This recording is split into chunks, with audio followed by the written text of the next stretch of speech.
ஓம் சரவண பவாய நமக. காவடி எடுத்தல். காவடி எடுத்தால் என்ன பலன்? இதுவரையும் வருடமாக காவடி எடுத்துகிட்டு இருக்கோம். 1960லேருந்து 70லேருந்து 80லேருந்து 90 வரையும் காவடி எடுத்த பலன் என்ன? காவடி எதுக்கு நம்ம எடுக்கிறோம்? காவடி எடுத்து தோளில் வைக்கிறோம். தோலுக்கு மேலே தலை ஆகாயம். இந்த ஆகாயத்தில் இந்த மயில் தொகையை வச்சு இப்படி பிடிக்கும்போது அந்த ஆகாயம் நம்ம அந்த காவடியில் இடிக்கணும்.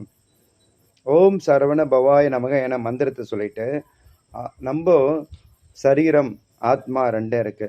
நம்ம சரீரத்தையும் காவடி தூக்கும்போது யூஸ் பண்ணக்கூடாது. ஆத்மா தான் நடந்து போகுது அப்படின்ற நிலைக்கு நம்ம போனோம்னா அப்போது நம்ம அந்த ஆகாயம் நம்ம காவடியில் இடிக்கும். அந்த காவடியில் இடிக்கும்போது அந்த அனுகிரகம் நம்மளுக்கு கண்டிப்பாக கிடைக்கும்.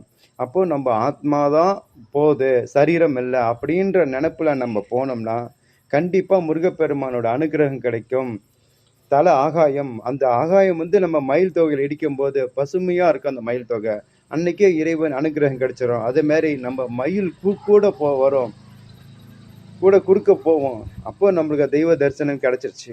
அதே மாதிரி யாத்திரை போகும்போது, இந்த பங்குனி உத்திர பாத யாத்திரை போகும்போது ரோடு முழுக்க மஞ்சள், சந்தனம், குங்குமம் வீதியில் வீசணும். அப்போ தான் அந்த சூரிய பகவானோட எஃபெக்ஷன் குறையும். அப்போ அந்த மயில் மேகம் மறைக்கும். அப்போ மயில் ருத்ர தாண்டவம் ஆடும், தன் தொகையை விரிச்சு ஆடும். அன்னைக்கு முருகப்பெருமானே நேராக வந்த மாதிரி தவமிருந்து ஓம் சரவண பவாய நமக அந்த மந்திரத்தை சொல்லிட்டு போகும்போது முருகப்பெருமான் நேராக காட்சி கொடுப்பாரு. இது சத்தியம். இதை கண்டிப்பாக பண்ணுங்க, நல்லது நடக்கும்.